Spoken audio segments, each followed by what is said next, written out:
Welcome to Café Tales. I'm Alie, your host for today's mystery. I want to thank you all for your incredible support and love. It truly means the world to me. We're joining Miss Jane Marple today at the seaside village of Fernwood-on-Sea with the red lipstick murder. Before we begin, I would love to know where in the world you are tuning in from today. Let me know in the comments. Settle in with a warm cup of tea, keep your wits about you, and let's unravel this mystery together. The Red Lipstick Murder Chapter 1. A most interesting woman. The sea air of Fernwood-on-Sea carried with it the promise of spring and the faint tang of salt that Miss Jane Marple found most refreshing after the rather trying winter she had endured in St. Mary Mead. The influenza that had kept her housebound for the better part of February had left her feeling decidedly peaked, and when her dear friend Mrs. Bantry had suggested a fortnight's holiday at the seaside, Miss Marple had accepted with gratitude. The Seahorse Inn, where Mrs. Bantry had secured adjoining rooms, was a charming establishment perched on the cliff overlooking the channel. Its whitewashed walls and cheerful blue shutters gave it an air of maritime respectability, while the comfortable sitting room with its chintz-covered chairs and well-tinted fire provided the perfect atmosphere for the sort of restful holiday Miss Marple had in mind. "Really, Jane?" Mrs. Bantry declared on their second afternoon, settling herself more comfortably in her chair while Miss Marple's knitting needles clicked in their familiar rhythm.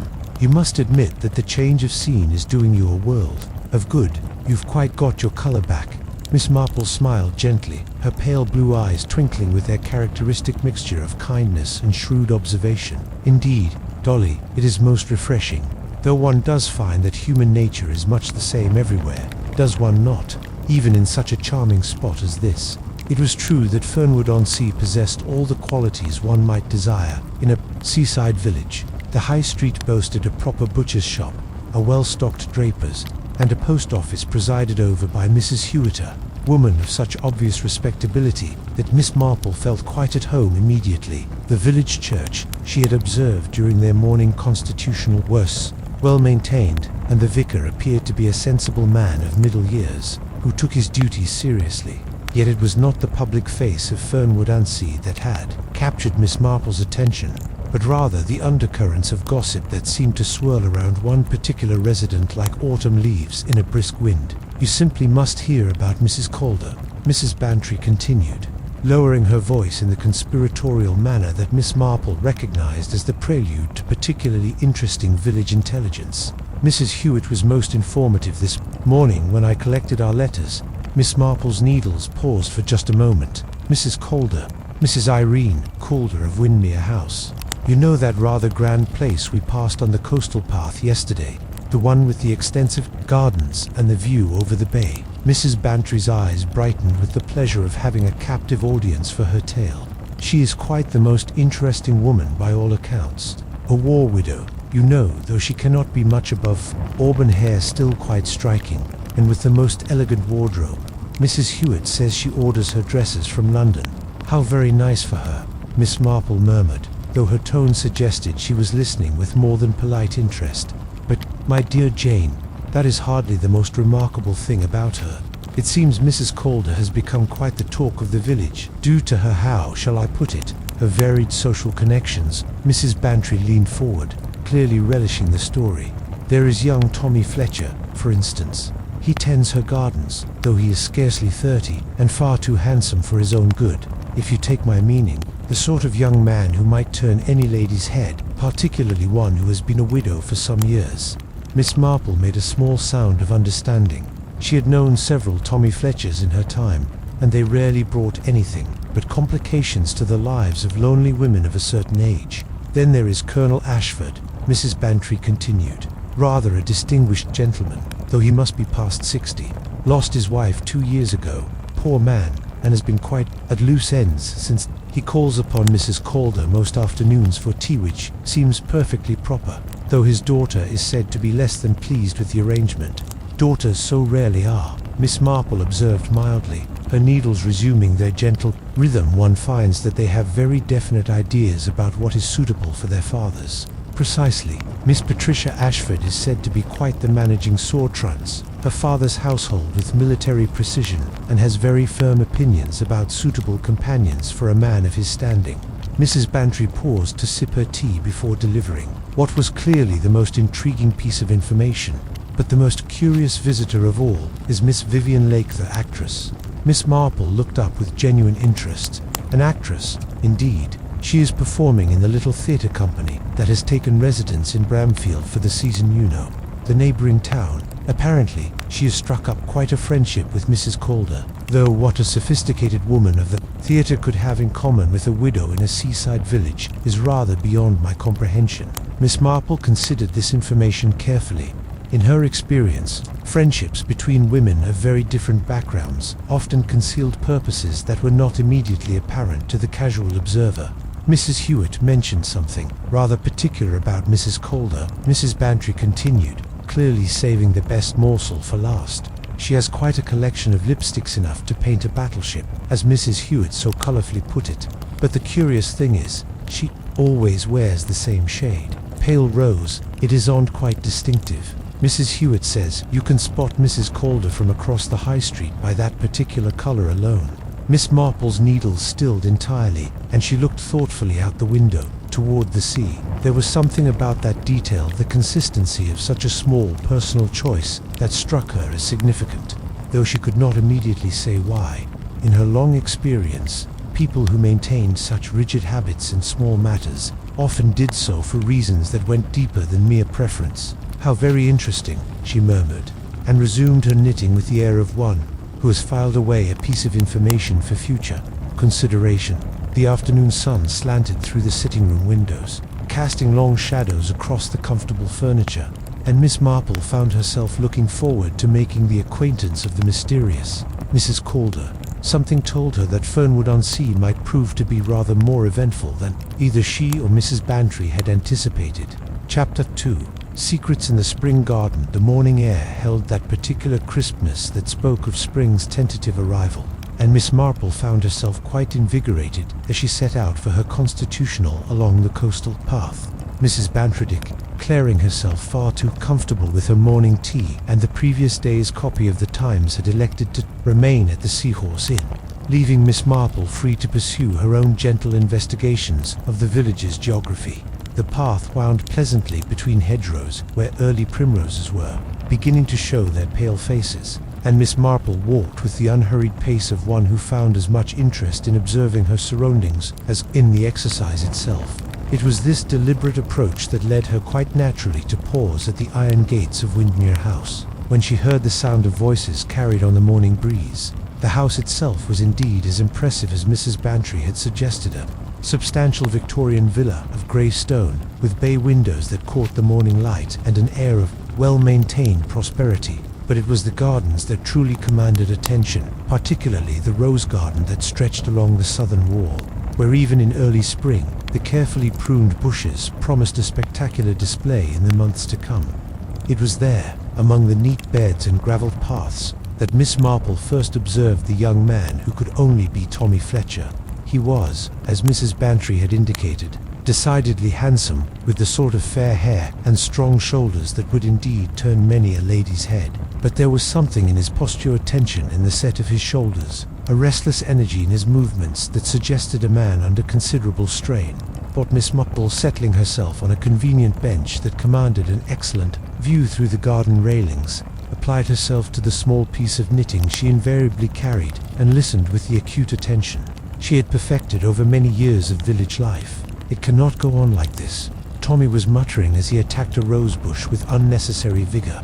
"Promises that cannot be kept, secrets that should stay buried. A man can only take so much before something gives way." His words were spoken to the garden rather than to any human audience, but they carried clearly in the still morning air.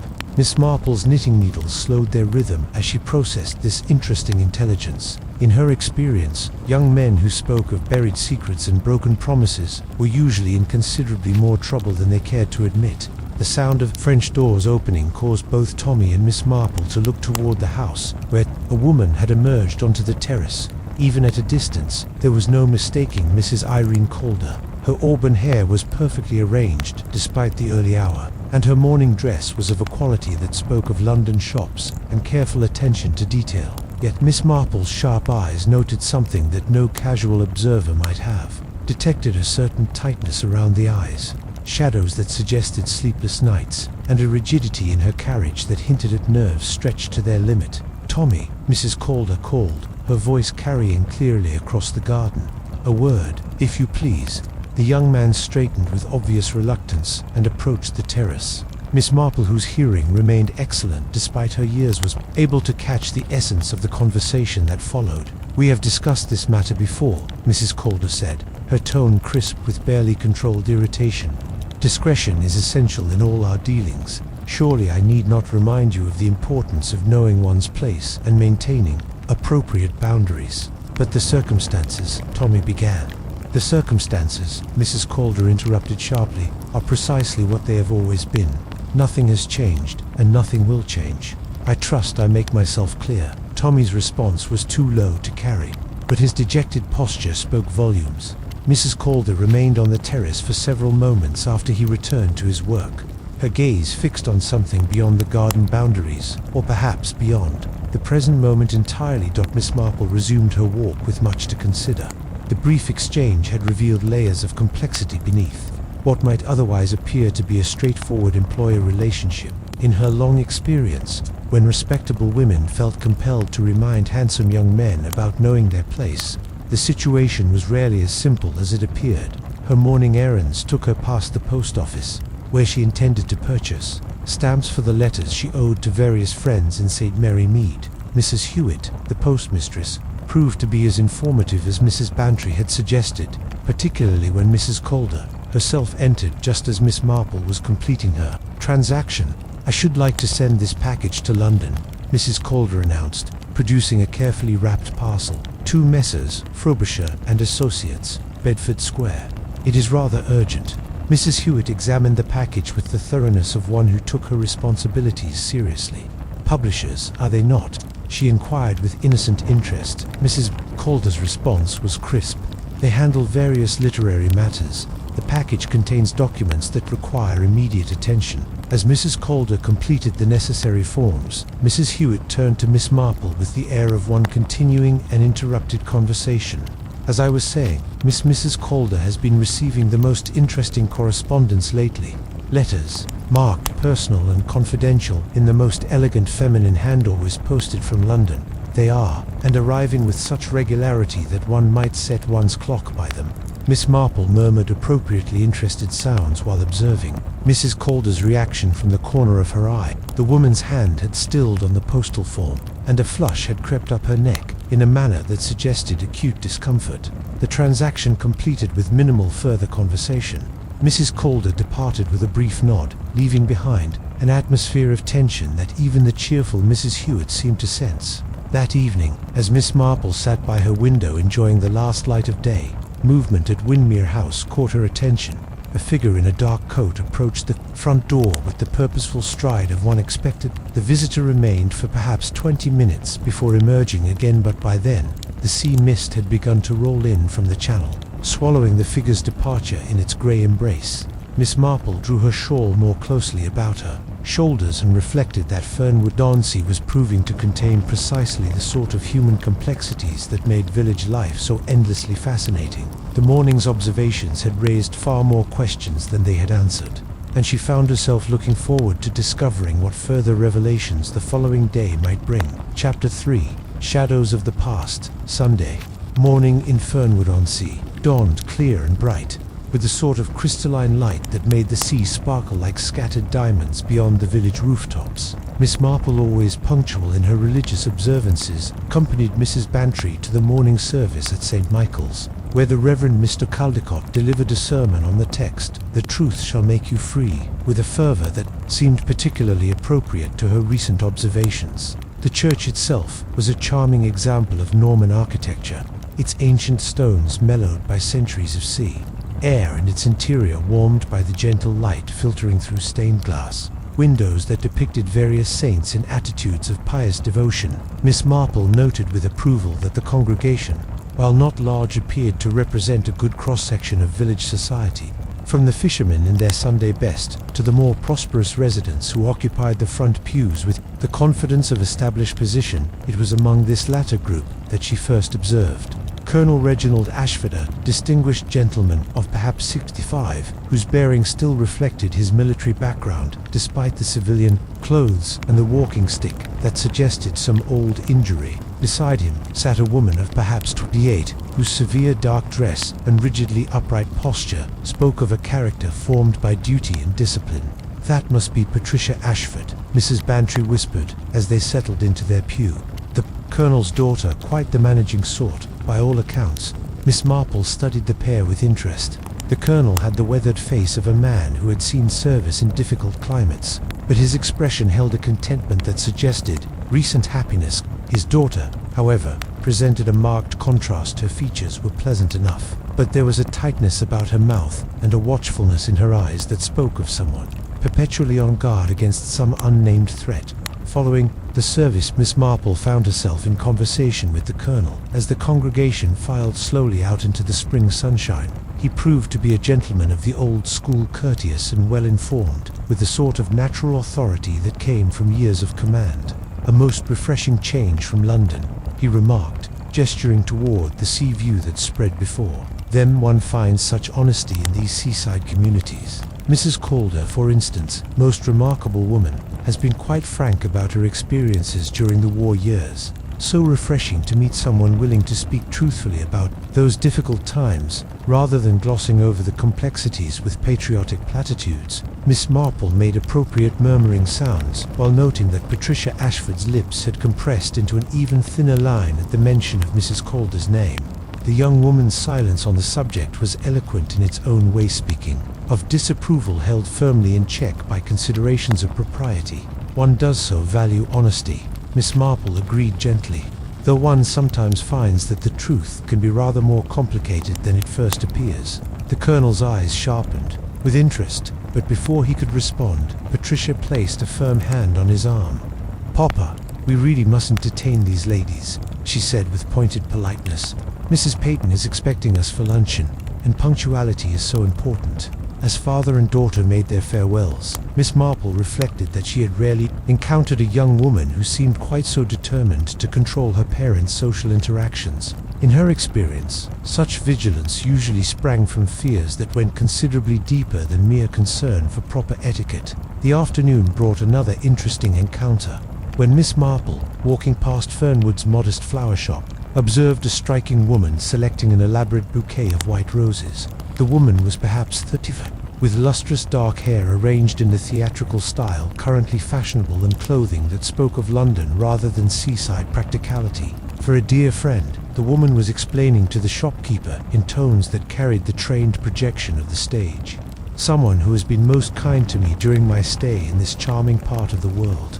Miss Marple, ostensibly examining a display of potted geraniums, found herself intrigued by certain inconsistencies in the woman's speech. While her general accent was that of an educated person with theatrical training, occasional words slipped into something rather more common, the sort of linguistic lapses that suggested careful cultivation of refinement over a foundation that was perhaps less refined than the speaker wished to convey. "Miss Lake, is it not?"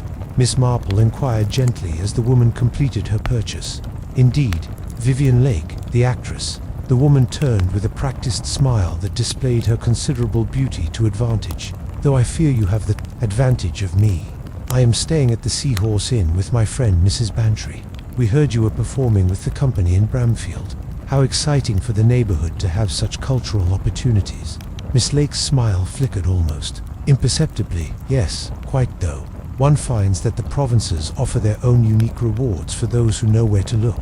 There was something in the way she spoke those words, a quality that reminded Miss Marple uncomfortably of a cat contemplating a particularly interesting mouse. The impression was strengthened when Miss Lake's gaze drifted toward Windermere House, visible in the distance with an expression that suggested intimate knowledge of its inhabitants. Later, over tea at Mrs. Pembroke's establishment on the High Street, Miss Marple found the conversation naturally turning to the mysterious. Mrs. Calder seemed to be inevitable in any gathering of village ladies. "Working on her memoir, she is," confided Mrs. Pembroke, a woman of ample proportions and unlimited curiosity. "Speaks of having a debt to the truth, though what truth that might be is more than anyone can say. Something to do with the war years, no doubt. We all have our stories from those dreadful times." Mrs. Bantry leaned forward with interest. I had not realized Mrs. Calder was literary in her inclinations. Oh, she is quite determined about it. Mrs. Pembroke continued with relish. Says, there are things that must be set right before it is too late. Makes one wonder what secrets she might be carrying, does it not? Miss Marple sipped her tea thoughtfully. One often finds that the war years left many people with difficult memories. The truth can be a heavy burden when it conflicts with what others prefer to believe. Quite so, Mrs. Bantry agreed. Though I understand Mrs. Calder has done rather well for herself since her husband's passing. The estate and various investments have left her quite comfortably situated. Mrs. Pembroke nodded sagely. Lost Mr. Calder in 1943. She did terrible business, but these things do happen in wartime.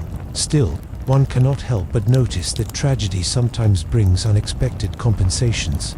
Her late husband was involved in various wartime contracts, quite lucrative, from what one hears. As they walked back to the inn in the gathering dusk, Miss Marple found herself reflecting on the day's revelations. The threads of the story were beginning to weave themselves into a pattern that was both fascinating and troubling. A war widow with uncomfortable truths to tell. A distinguished colonel who valued her honesty. A daughter determined to control her father's associations, and an actress whose interest in local society seemed to extend beyond mere professional courtesy. The evening air carried with it the tang of salt and the promise of rain, but also something else, a quality of tension. That reminded Miss Marple of those moments in St. Mary Mead, when long-buried secrets began to stir beneath the placid surface of village life. Human nature, as she had observed many times before, was much the same everywhere, but secrets had a way of demanding settlement, regardless of how carefully they might be guarded, or how much time had passed since their creation.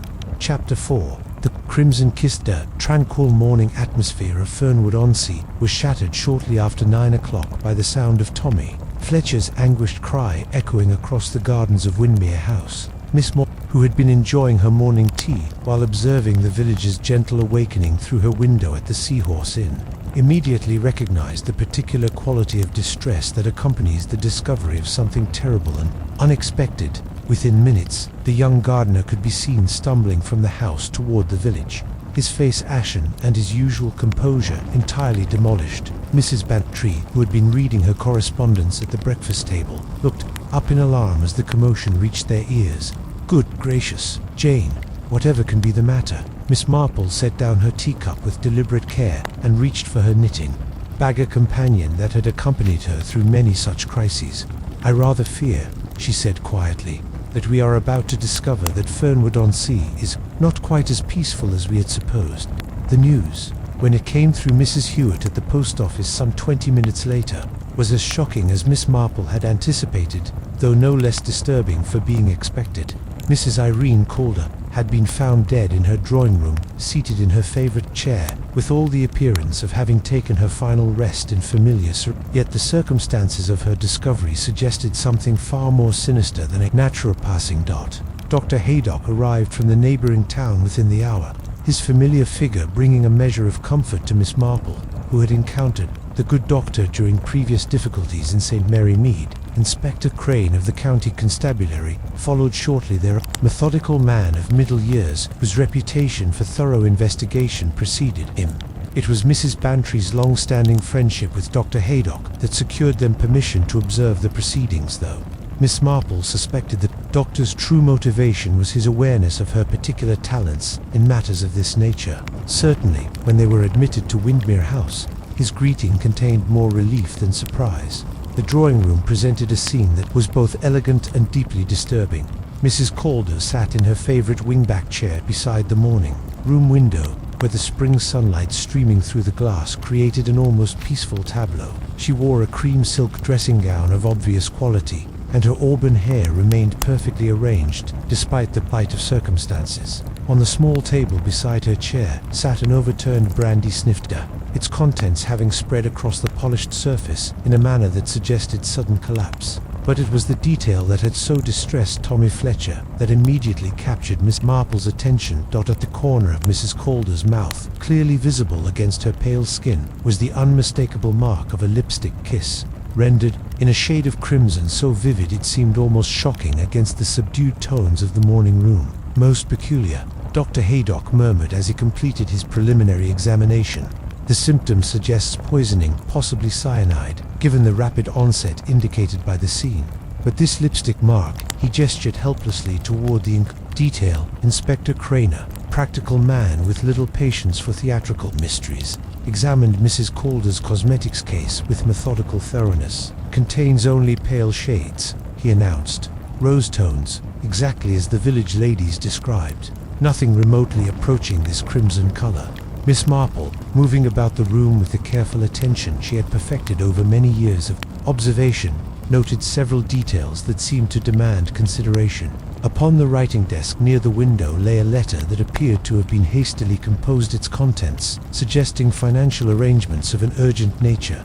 Yet something about the handwriting struck her as oddly inconsistent, though she could not immediately identify the source of her unease. More intriguing still was the expensive lipstick tube that rested on the mantelpiece, a gleaming gold case that bore the unmistakable marks of quality manufacture. When Inspector Crane opened it, the crimson shade within matched exactly the mark upon Mrs. Calder's face.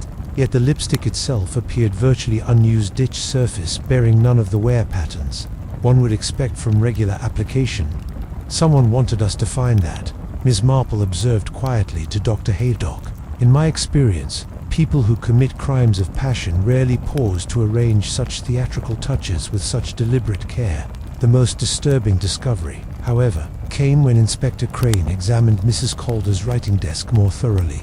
The leather portfolio that had contained her memoir manuscript, observed by several Village Grit residents over recent weeks, was conspicuously empty, its contents having vanished as completely as if they had never existed. Tommy Fletcher, questioned in the drawing room where the tragedy had occurred, presented a picture of genuine distress that even Inspector Crane's professional skepticism could not entirely dismiss. The young man's hands shook as he described his arrival at the house shortly after 8 o'clock to tend the greenhouse before the day grew too warm.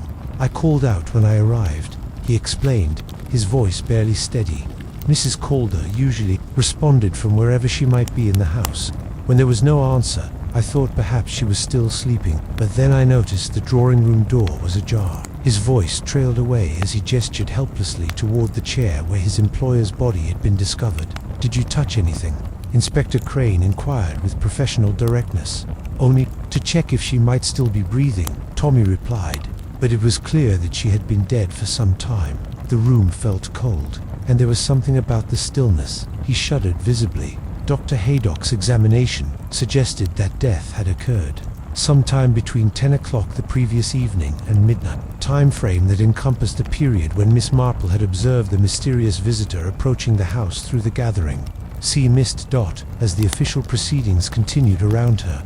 Miss Marple found herself studying the domestic details of the room with increasing fascination, the positioning of furniture, the view from the window that commanded an excellent prospect of the garden, and most particularly, the faint but persistent scent of an unfamiliar perfume that seemed to linger despite the tragedy that had occurred. It reminds me rather of a case in St. Mary Mead, she murmured to Mrs. Bantry as they prepared to leave the house, where the truth lay not in what was immediately apparent, but in what was conspicuously absent from a scene that had been arranged with rather too much attention to dramatic effect.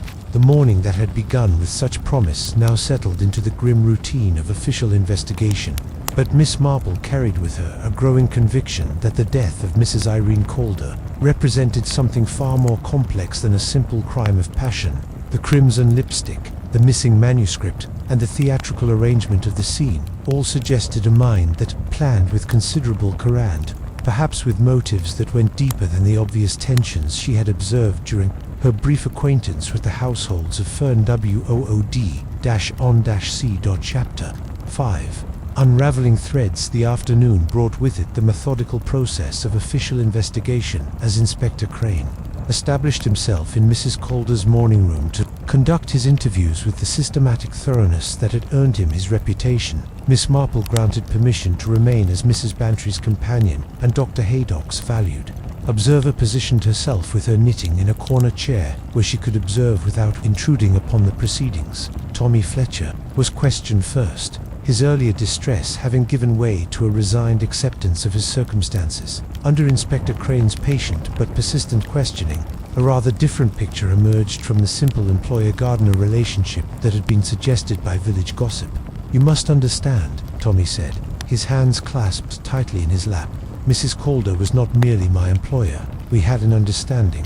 She had been most kind to me, particularly regarding certain difficulties from my past." Inspector Crane's eyebrows rose slightly. "What sort of difficulties, Mr. Fletcher?" Tommy's color deepened, but he answered with apparent honesty. "There were complications arising from my service during the war. Nothing dishonorable. You understand, but the sort of thing that can follow a man and make it difficult to establish oneself in a new place. Mrs. Calder had promised to help me immigrate to Australia, where such matters would be less likely to surface, and in return, Inspector Crane inquired with professional directness. She asked only for discretion and companionship. Tommy replied quietly, "Nothing that either of us need be ashamed of, but the sort of arrangement that requires careful handling in a village such as this." Miss Marple's needles clicked gently as she processed this information. In her experience, when respectable women offered to assist young men with troubled pasts, the complications usually extended well beyond mere geographical relocation. Colonel Ashford presented a markedly different figure when he arrived for his interview, his military bearing intact despite the obvious distress he felt at Mrs. Calder's death. His responses to Inspector Crane's questions revealed a man who had valued Mrs. Calder's friendship for qualities that went beyond her obvious attractions. She possessed a rare honesty about the war years, the colonel explained, his voice steady but tinged with sadness. So many people prefer to remember only the heroic aspects of that time, glossing over the moral complexities we all faced. Mrs. Calder was willing to acknowledge that good people sometimes made difficult choices under impossible circumstances. Did she speak specifically about events from the war? Inspector Crane inquired. The colonel hesitated, his weathered hands adjusting his walking stick. Recently, she had become rather secretive about certain matters from her past. She spoke of wrongs that needed righting, of debts to the truth that could no longer be ignored.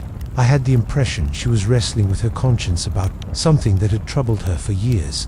Miss Marple observed that the colonel's distress appeared genuine, though there was something in his manner that suggested he knew more about Mrs. Calder's conscience troubles than he was willing to reveal to official inquiry. Patricia Ashford accompanied her father, but remained largely silent during his interview. Her rigid posture and compressed lips, speaking eloquently of disapproval, held firmly in check. When Inspector Crane addressed her directly, her responses were models of propriety that revealed nothing of substance. "I knew very little of Mrs. Calder's personal affairs," she stated with crisp precision. "My father's friendship with her was conducted entirely within appropriate social boundaries. I had no reason to concern myself with her private matters or her past associations." Yet Miss Marple noted that Patricia's knuckles were white where she gripped her handbag, and her eyes held a watchfulness that suggested far greater knowledge than she was prepared to admit. The afternoon's most intriguing interview came when Vivian Lake arrived, her theatrical bearing somewhat subdued by the gravity of the circumstances, but her beauty undiminished by the morning's tragic events. Her account of the previous evening was remarkably detailed, perhaps too much so for Miss Marple's taste.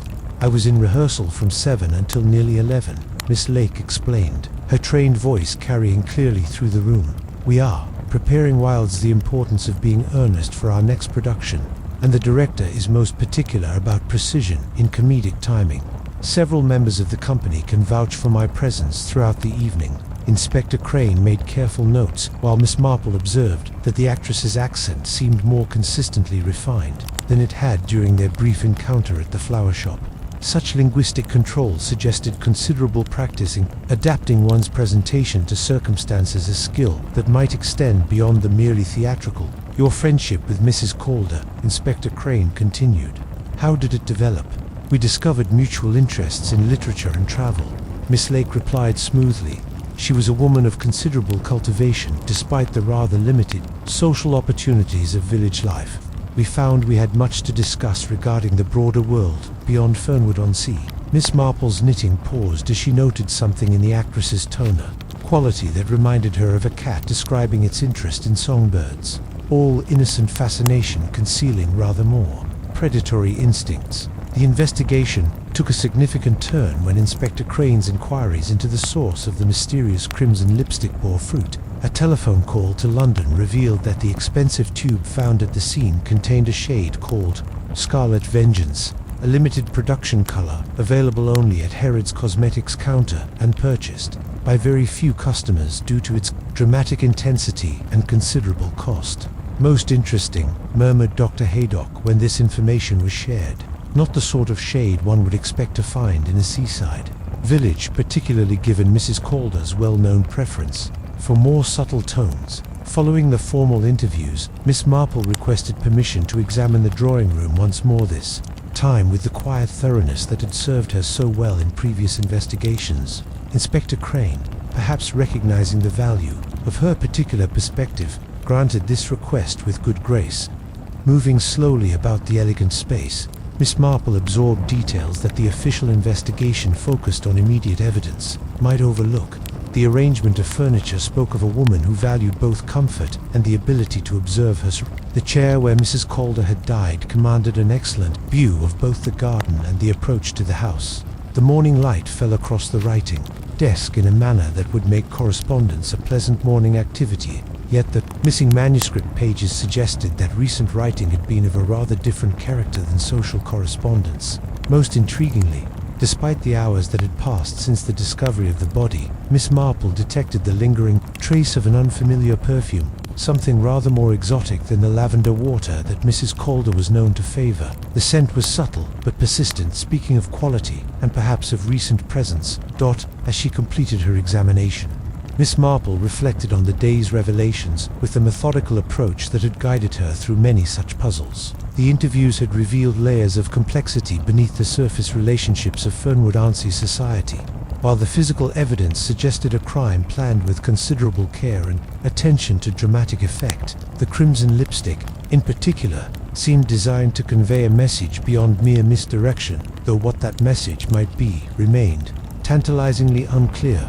Standing in the quiet drawing room where Mrs. Calder had met her end, Miss Marple found herself thinking of a similar case in St. Mary Mead, where the solution had ultimately lain not in the obvious evidence, but in understanding the deep currents of human motivation that had driven someone to such desperate measures. Chapter 6. Letters and Lies. The following morning brought Miss Marple back to Windermere House with a request that Inspector Crane found both reasonable and potentially useful.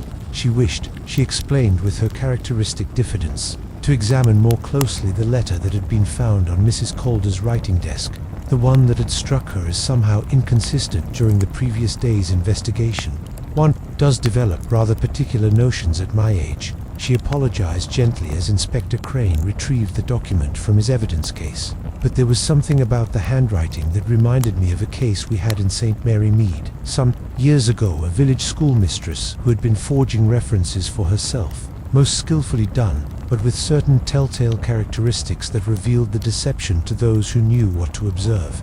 The letter itself appeared straightforward, in for brief note, arranging what seemed to be a financial transaction, signed with Mrs. Calder's characteristic flourish. Yet, as Miss Marple studied it through her small magnifying glass borrowed from Mrs. Bantry's reading accessories, she could identify the subtle inconsistencies that had troubled her subconscious. "The general style is quite accurate," she murmured, half to herself, but observed the formation of the capital letters, particularly the C in Calder. Mrs. Calder wrote with the Palmer method, as many ladies of her generation do, but this forger learned a slightly different system. The pressure points are wrong, and the connecting strokes show hesitation where a natural writer would flow smoothly. Inspector Crane examined the letter with renewed interest. "You believe this document is forged?" "I am quite certain of it," Miss Marple replied with uncharacteristic firmness. "Moreover, I suspect the forger is someone who has had considerable practice in imitating Mrs. Calder's hand. This was not a hasty attempt, but rather the product of careful study and repeated effort." This revelation prompted a return visit to Mrs. Hewitt at the post office, where Miss Marple's gentle questioning yielded information that cast the mysterious correspondence in an entirely new light. The personal and confidential letters that had been arriving with such regularity were indeed posted locally, despite the London postmarks that had initially suggested a distant origin. Most particular about it, the sender was Mrs. Hewitt, confided, her natural curiosity having overcome any professional discretion years ago. Always came in just before closing time when there were few customers about. Wore a headscarf and kept to the shadows, but one does notice these things. After 40 years behind the counter, a woman, then, Miss Marple inquired with interest. Oh yes, definitely a woman, well-dressed from what I could observe, though she took pains to avoid being clearly seen. Always paid for the London postmark surcharge. She did though. Why anyone would go to such trouble when the letters were clearly written locally is beyond my understanding. Miss Marple thanked Mrs. Hewitt for her invaluable assistance and made her way thoughtfully back toward the Seahorse, where she found Dr. Haydock waiting with news that would significantly alter the investigation's direction. His more detailed examination of the body had yielded a more precise estimation of the time of death, between 10 and midnight, he announced with professional satisfaction. The progression of rigor mortis and the ambient temperature of the room allow for considerable precision. Whoever administered the poison did so during that 2-hour window. This information proved particularly significant when Miss Marple recalled the evening schedules claimed by various suspects. Vivian Lake's rehearsal, Colonel Ashford's dinner engagement, and Patricia's claimed evening at home would all require careful verification against this more exact time frame. Inspector Crane had arranged for Tommy Fletcher to be held at the local station pending further investigation, and Miss Marple requested permission to speak with the young man. Her approach, as always, was characterized by the sort of gentle persistence that often succeeded where more direct methods failed.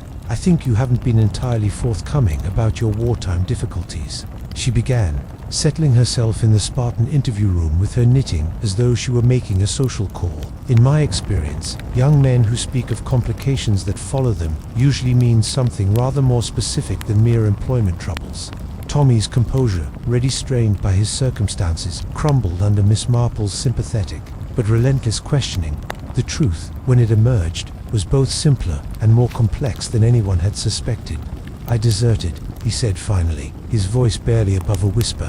Not in battle, you understand, but during a lull when I should have returned to my unit after leave. I was young and frightened and made a terrible mistake.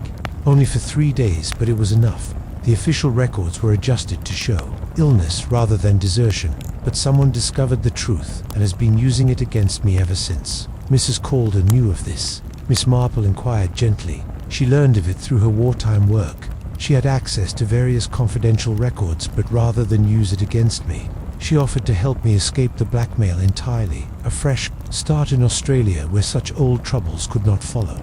His voice broke slightly.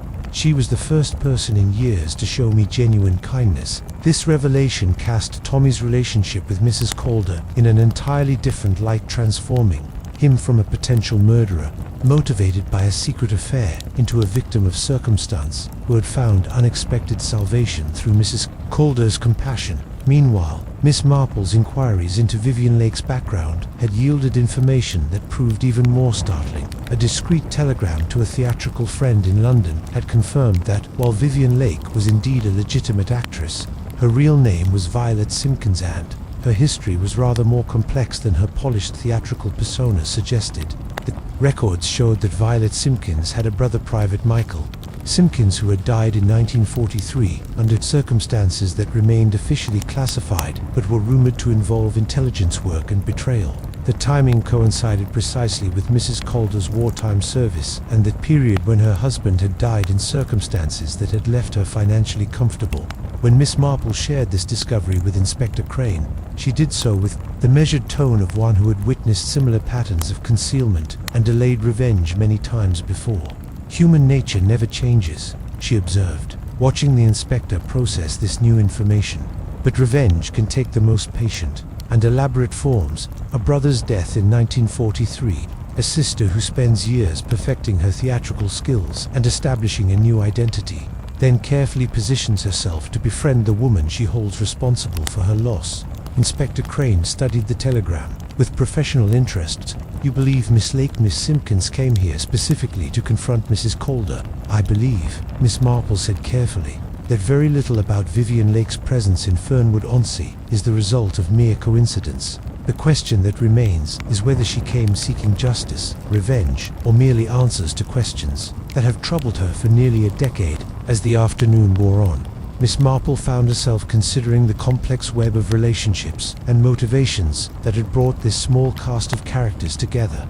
In the peaceful setting of Fernwood, the war, which had officially ended nearly 7 years ago, continued to cast its shadow over the lives of those who had survived it, creating chains of consequence that stretched across years and continents. Yet something about the pattern still eluded her, some crucial element that would explain not only who had committed this carefully planned murder, but why they had chosen to do so in such a theatrical manner, with the crimson lipstick serving as both signature and misdirection. The truth, she suspected, lay not in the obvious motives of passion or greed, but in the deep currents of guilt, shame, and the relentless human need for justice, or its darker cousin, vengeance. Chapter 7.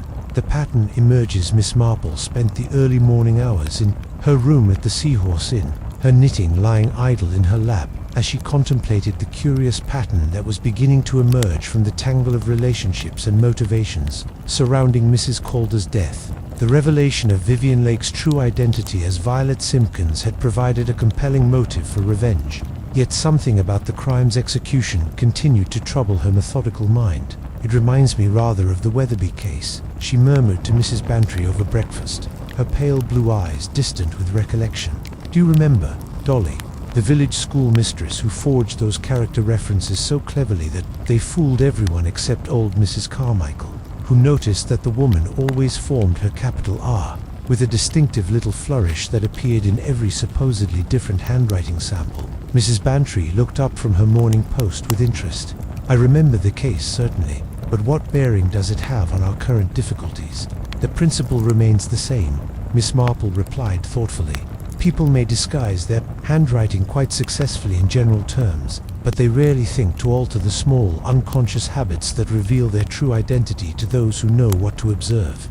This reflection prompted Miss Marple to request a private interview with Inspector Crane, during which she suggested a rather specific line of investigation that might prove illuminating. Within the hour, they found themselves at the Ashford residence, where the Colonel's military precision in maintaining household records provided exactly the sort of documentation Miss Marple had hoped to examine. Patricia Ashford received them with the rigid courtesy that seemed to be her natural mode of social interaction, though Miss Marple observed a certain tension in her manner that had not been apparent during their previous encounters. When Inspector Crane explained their need to verify certain details of the evening's activities, Patricia produced the household accounts and correspondence with the sort of efficient organization that spoke of long practice in managing domestic affairs. Miss Marple, examining the various documents with her characteristic thoroughness, paid particular attention to Patricia's personal correspondence and the household bills that bore her signature. What she discovered confirmed the suspicion that had been growing in her mind since her analysis of the forged letter found at the crime scene.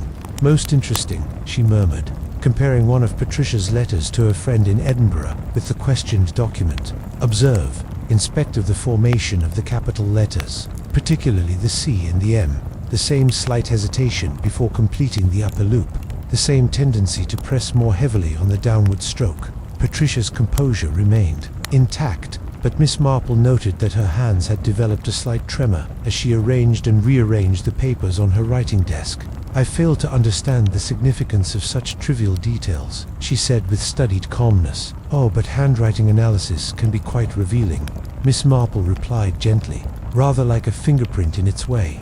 Each person develops such distinctive habits that even a deliberate attempt at forgery cannot entirely conceal the underlying characteristics."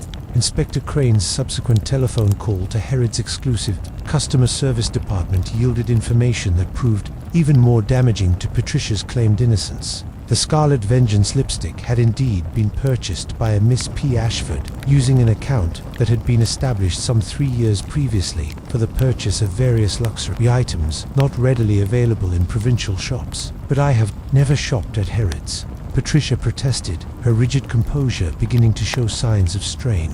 "I have no account there, and I certainly would never purchase such a vulgar shade of cosmetics." Miss Marple's gentle but persistent questioning gradually revealed the existence of the account, originally established for the purchase of special gifts for Patricia's late mother and subsequently used for various personal items that the shops of Fernwood-on-Sea could not provide. The lipstick purchase had been made just 2 weeks before Mrs. Calder's death, paid for by postal order. and delivered to a post office box in the neighboring town. Yet it was Miss Marple's discovery of the true contents of Mrs. Calder's memoir that finally provided the complete picture of the events that had led to this carefully planned murder. A discreet inquiry to the publisher mentioned in Mrs. Calder's postal arrangements yielded copies of the manuscript pages that had been submitted for review, pages that painted a devastating picture of wartime decisions and their consequences. The memoir detailed with the sort of uncomfortable honesty that had characterized Mrs. Calder's later years a specific incident from 1943, when intelligence operations had gone tragically wrong. Colonel Ashford, then a junior officer working with civilian intelligence operatives, including Mrs. Calder, had made a decision under extreme pressure that resulted in the death of Private Michael Simpkins, Violet's brother, who had been serving as a courier for sensitive documents. Mrs. Calder's account made clear that while the colonel's decision had been defensible under the circumstances, it had involved sacrificing young Simpkins to protect a larger operation. She had used her position to ensure that the official records reflected a more heroic version of events, protecting both the colonel's reputation and his subsequent military career. But her conscience, increasingly troubled over the years, had finally demanded that the truth be told regardless of the consequences for those involved. The memoir was to be her final act of honesty, an attempt to balance the moral scales that had been weighted in favor of expedience during those desperate wartime years. Most illuminating, Miss Marple observed to Inspector Crane as they reviewed the manuscript pages. Mrs. Calder clearly felt that her silence had protected the wrong people for too long. She was determined to reveal the truth about young Simpkins' death, even if it meant destroying the reputation of a man she had grown to care for. The implications were clear enough. Patricia Ashford, discovering her father's involvement in events that could destroy not only his reputation but his military, pension and social standing, had taken desperate measures to prevent the memoir's publication. The forged letter was designed to provide alternative motives for the murder, while the deliberate placement of Violet's signature lipstick shade was intended to frame the dead soldier's sister for a crime of revenge. It shows considerable planning, Inspector Crane noted grimly. The lipstick purchased, the forged letter even, the timing of the crime to coincide with periods when other suspects might lack solid alibis. Miss Marple nodded thoughtfully. What strikes me most forcibly is the calculated nature of the deception. This was not a crime of sudden passion, but rather the product of careful consideration and methodical execution. Patricia discovered the memoir's contents, realized the threat to her father's reputation, and set about eliminating that threat with the sort of military precision she learned from managing his household. Yet even as the pattern became clear, Miss Marple found herself troubled by the deeper implications of the case. Patricia's devotion to her father was genuine, and her fear of seeing him disgraced in his declining years was understandable. The tragedy lay not merely in the crime itself, but in the chain of wartime decisions and subsequent concealments that had made such desperate measures seem necessary. Standing in the Ashford sitting room with its photographs of the colonel's distinguished service and Patricia's careful domestic arrangements, Miss Marple reflected on the terrible irony that Mrs. Calder's attempt to balance moral accounts had instead created new victims of the old war's lingering shadows. Truth, she had learned over many years of observation, was indeed a powerful force, but one that could destroy as readily as it could heal, particularly when it emerged after years of carefully maintained silence. The afternoon sun slanted through the sitting room windows, illuminating the evidence of a life built around duty, service, and the sort of rigid principles that could drive someone to terrible extremes when those principles were threatened. Miss Marple gathered her knitting and prepared to accompany Inspector Crane to what she suspected would be the final and most difficult conversation in this increasingly complex case. Chapter 8. Justice in the drawing room. The late afternoon sun cast long shadows across Mrs. Calder's drawing room as Inspector Crane assembled the principal figures in what had become one of Whodunit's most shocking criminal cases. Miss Marple, seated in the same corner chair she had occupied during the initial investigation, observed with quiet satisfaction that all the necessary participants were present. Colonel Ashford, his rigid bearing betraying none of the anxiety he must be feeling. Patricia, maintaining her military composure despite the morning's revelations. Vivian Lake, or rather Violet Simpkins, whose theatrical training could not entirely conceal her nervous anticipation, and Tommy Fletcher, released from custody but still bearing the marks of his ordeal. Ladies and gentlemen, Inspector Crane began formally. Miss Marple has requested this gathering to present her conclusions regarding Mrs. Calder's death. I believe her analysis will prove illuminating. Miss Marple arranged her knitting in her lap with the deliberate care of one preparing for an important task. When she spoke, her voice carried the gentle authority that had guided many such revelations over the years. I must begin, she said, by acknowledging that this case has reminded me, rather forcibly, of a situation we encountered in St. Mary Mead some years ago, where the solution lay not in the obvious evidence but in understanding the deeper currents of human motivation that had driven someone to desperate measures. She paused to regard each person in turn, her pale blue eyes reflecting both compassion and inexorable determination. Mrs. Calder's death was not as it was designed to appear a crime of passion, committed by someone seeking revenge for past wrongs. It was, instead, a carefully planned murder executed by someone whose love and loyalty had been twisted into something deadly by the prospect of losing what they held most dear. Patricia Ashford's composure remained intact, but Miss Marple observed the slight tightening around her eyes that suggested the strain of maintaining such rigid control. The crimson lipstick placed so dramatically at the corner of Mrs. Calder's mouth was intended to point suspicion toward Miss Simpkins, for that is indeed your real name, is it not, my dear? Miss Marple turned to the actress with gentle acknowledgement. Asterisk, you came to Whodunit, seeking answers about your brother's death in 1943, hoping that Mrs. Calder might finally provide the truth about what happened to Private Michael Simpkins. Asterisk, Violet's composure cracked slightly, and she nodded without speaking. Mrs. Calder's memoir would indeed have provided those answers, Miss Marple continued. She had decided after years of troubled conscience to reveal the circumstances of that wartime tragedy, circumstances that involved a difficult decision made by then Lieutenant Colonel Ashford, under extreme pressure and subsequently covered up to protect both the operation's security and the Colonel's reputation. Colonel Ashford's face had grown pale, but he maintained his dignified bearing as Miss Marple continued her careful exposition. The person who committed this murder had access to Mrs. Calder's home, knowledge of her daily routines, and most importantly advanced warning of what the memoir would reveal. This person forged the letter found at the scene to provide alternative motives, purchased the distinctive lipstick to implicate Miss Simpkins, and chose a method of murder that would allow for careful timing and minimal physical evidence. Miss Marple's needles clicked once before she set her knitting aside entirely. The handwriting analysis revealed that the forged letter was written by someone with considerable practice in imitating Mrs. Calder's hand, not merely a casual attempt, but the product of careful study.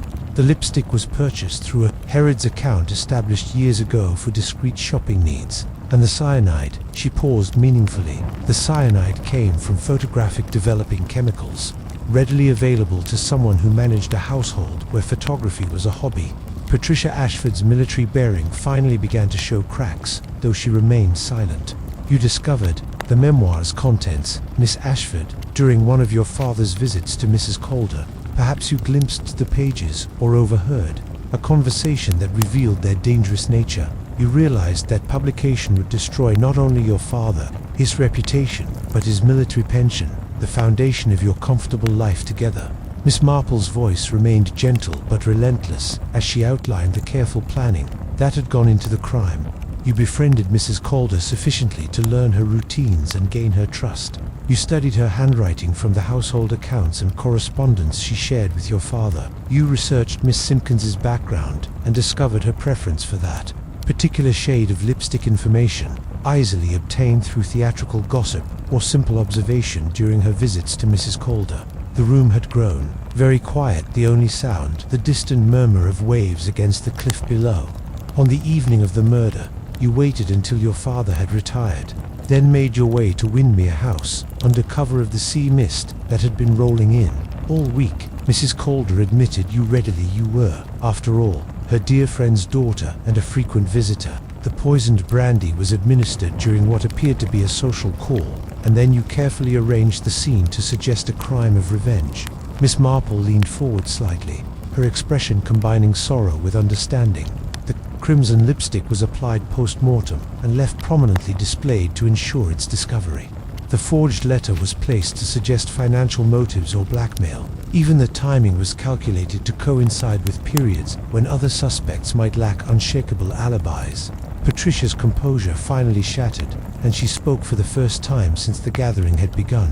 "I regret only that my father's sacrifice will now be revealed anyway," she said quietly, her voice steady despite the tears that had begun to fall. "He served his country with honor for 40 years. One difficult decision made under impossible circumstances should not destroy everything he achieved." Miss Marple's expression softened with genuine compassion. "My dear, your father's reputation would have survived the memoir's revelations far better than it will survive this." Mrs. Calder intended to present his decision as the choice of a good man faced with impossible circumstances, a tribute to the moral complexity of wartime service, not a condemnation. Inspector Crane moved quietly to Patricia's side as she continued her confession, emerging with the same methodical precision that had characterized her planning of the crime. "I could not risk it," she said simply. "He had given everything to his service and his country. I could not allow that one moment of wartime expediency to overshadow a lifetime of honor."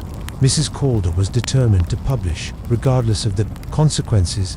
She spoke of moral debts and the demands of conscience, but she never considered what the truth would cost those who had sacrificed so much. As Patricia was led away with quiet dignity, Miss Marple remained in the drawing room, gazing out at the garden where Tommy Fletcher continued his work among the roses. The truth had indeed been revealed, but at a cost that would echo through multiple lives for years to come. Colonel Ashford faced not only the loss of his daughter, but the revelation of secrets he had hoped would remain buried with the war itself. The evening light faded slowly from the drawing room windows, and Miss Marple reflected on the terrible irony that often accompanied the pursuit of justice. Mrs. Calder's belated attempt to balance moral accounts had instead created new victims of old wounds, while Patricia's desperate attempt to protect her father had ensured his disgrace, far more certainly than any memoir could have done.